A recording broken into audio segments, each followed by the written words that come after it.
اعوذ باللہ من الشیطان الرجیم بسم اللہ الرحمن الرحیم۔ دیکھ تو دل کہ جہاں سے اٹھتا ہے، یہ دھواں سا کہاں سے اٹھتا ہے۔ عشق ایک میر بھاری پتھر ہے، کب یہ تجھ ناتواں سے اٹھتا ہے۔ عزیز طلبہ و طالبات، السلام علیکم۔ میں سیف اللہ نطقانی اردو سیکنڈ ایئر کے چوتھے لیکچر کے ساتھ آپ لوگوں کی خدمت میں حاضر ہوں۔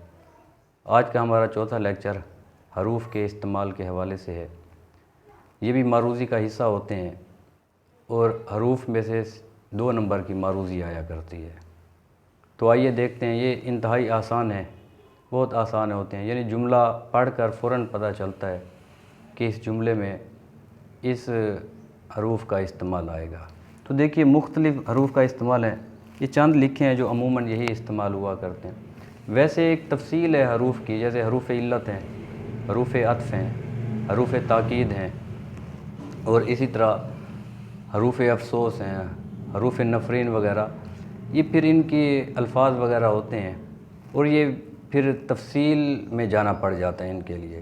لیکن سیکنڈ ایئر میں جن حروف کا استعمال زیادہ تر ہوتا ہے، ہم نے اسی کو اپنانا ہے، اسی موضوع پر آنا ہے۔ تو دیکھیں عام استعمال میں آنے میں کیونکہ، اگرچہ، چونکہ، خواہ، چاہے، یا، اگر، جو، جیسے جیسے، البتہ، لیکن، مگر، سوا، علاوہ، بغیر، نہ، یعنی جملہ اتنا آسان ہوتا ہے، فوراً پتہ چلتا ہے۔ تو دیکھیے میں نے یہاں پر چند جملے لکھے ہیں، فوراً پتہ چلے گا آپ لوگوں کو کہ اس خالی جگہ میں کیا ہے کہ وہ کالج نہ گیا، ڈیش، وہ بیمار تھا، کیونکہ وہ بیمار تھا۔ آسان سا ہے۔ ڈیش، وہ محنتی ہے لیکن ذہین نہیں، اگرچہ وہ محنتی ہے مگر لیکن ذہین نہیں۔ ڈیش، وہ بیمار تھا اس لیے کالج نہ گیا، چونکہ۔ ہاں، یہ 2 جملوں کا خاص خیال رکھیں گے۔ اگر جملہ اس طرح کا ہو اور درمیان میں جگہ خالی ہو تو کیونکہ لگائیں گے، سبب کو ظاہر کرنا ہے، کیونکہ وجہ کو ظاہر کرتا ہے کیونکہ۔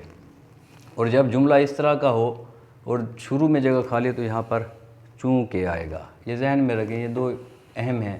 درمیان میں آئے تو کیونکہ آئے گا، اور شروع میں اگر آئے تو چونکہ کا لفظ آئے گا، حرف آئے گا۔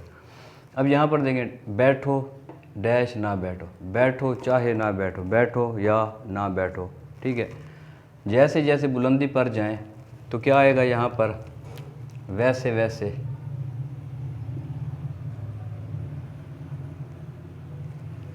تو کہنے کا مقصد یہ ہے کہ حروف کا استعمال اس طرح ہوتا ہے، 4 آپشن، ایک صحیح ہوتا ہے آپشن، تو طلبہ و طالبات کو آسانی کے ساتھ سمجھ میں آ جاتا ہے کہ اس جملے میں کون سے حرف کا استعمال آئے گا۔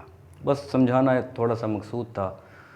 امید کی جاتی ہے کہ آپ لوگوں کو یہ لیکچر بہت آسانی کے ساتھ سمجھ میں آیا ہوگا۔ اگر آپ لوگوں کو میرا یہ لیکچر پسند آیا ہے تو میرے چینل کو ضرور سبسکرائب کریں۔ اللہ ہم سب کا حامی و ناصر ہو۔ اللہ حافظ۔